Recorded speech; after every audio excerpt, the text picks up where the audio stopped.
at the end of Act 1, there's a big dance where a bunch of beautiful ballerinas in fluffy white tutus are doing a point piece while snow is falling. So in order to get the snow to fall, we have this snow sling, we call it. So it's on these two battens here, these two pipes that fly in and out. They hook around and all of the snow goes inside here. We have one person pulling on our fly system, which moves this batten up and down. And as it does it, the snow falls through all of these holes.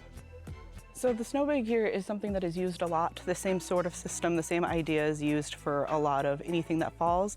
It isn't just snow. Often this is something that is used for confetti or things like that as well. It is something that gives you more control than there's sometimes like droppers, which will just like quickly drop everything. This is something that you're able to control.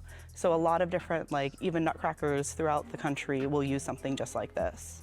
When you're setting something like this up and you want to know how much snow is falling or how much of something is falling, you want to know how it's going to look. For something like this, we want it to go nice and slow so that it looks natural, like actual snowflakes falling.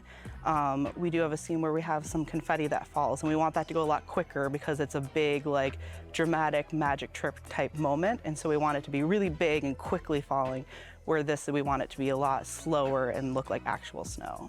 So when you're deciding what you have and how you want it to work and how you want it to look when it falls depends on the material that you're using.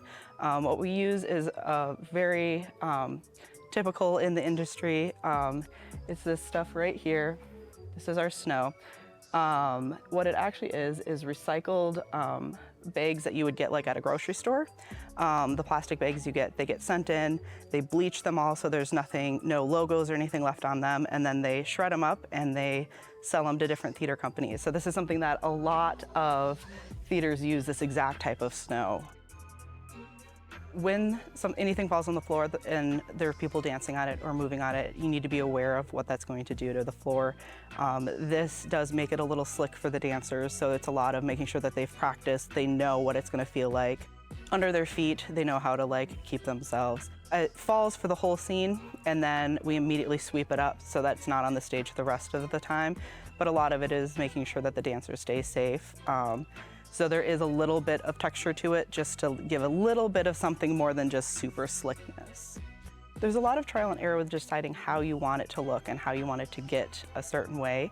A lot of it comes also from just the history of theater, especially with Nutcracker. It's something that has been done for many, many decades. There's lots of things that are used and techniques that are used a long time ago that we still use now. And so it's a lot of trial and error of people before me to get us to where this is.